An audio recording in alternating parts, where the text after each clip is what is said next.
Maka apa bedanya dengan orang yang menyatakan Allah nggak punya nama, nggak punya sifat, Allah tidak bertempat, tidak di sana, tidak di sini, dan seterusnya. Hakikatnya sesuatu yang tidak ada sifat, tidak ada nama, tidak ada tempat adalah tidak ada. Dan andai kata Allah tidak menyatakan Ar-Rahmanu 'alal 'arsy istawa, kita tidak akan menyatakan Allah beristiwa di atas arsy.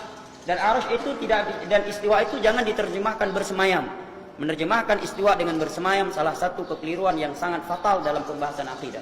Karena bersemayam kalau kita buka kamus besar bahasa Indonesia, dia maknanya adalah duduk.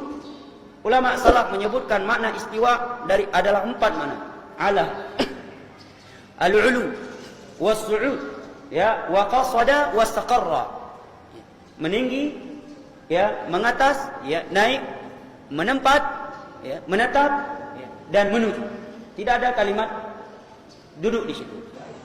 Yang pertama sekali kamu pelajari adalah ilmu akidah.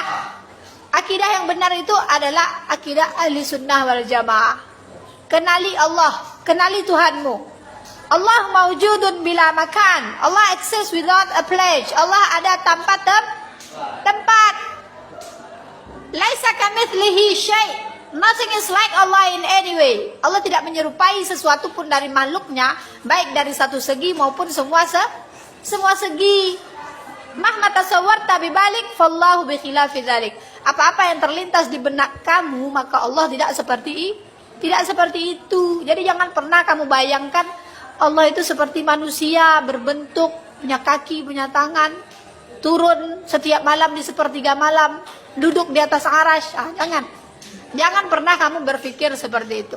Karena itu mustahil bagi Allah. Jangan pernah bertanya di mana Allah, karena pertanyaan itu mustahil bagi Allah. Jangan pernah kamu bertanya bagaimana bentuknya Allah. Itu adalah pertanyaan yang mustahil bagi Allah Subhanahu wa taala. Apalagi meyakini Allah itu ada di atas arasy dengan dasar ayat Al-Qur'an yang berbunyi Ar-Rahmanu 'alal 'arsy istawa. Jangan diartikan Allah bersemayam di atas arasy.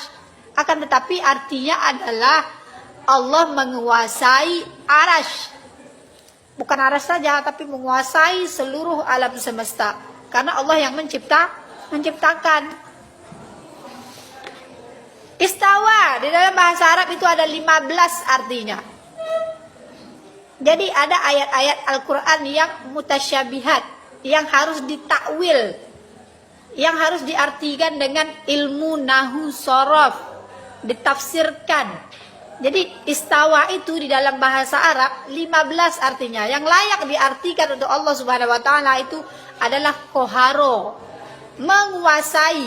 Berarti Allah menguasai arasy. Allah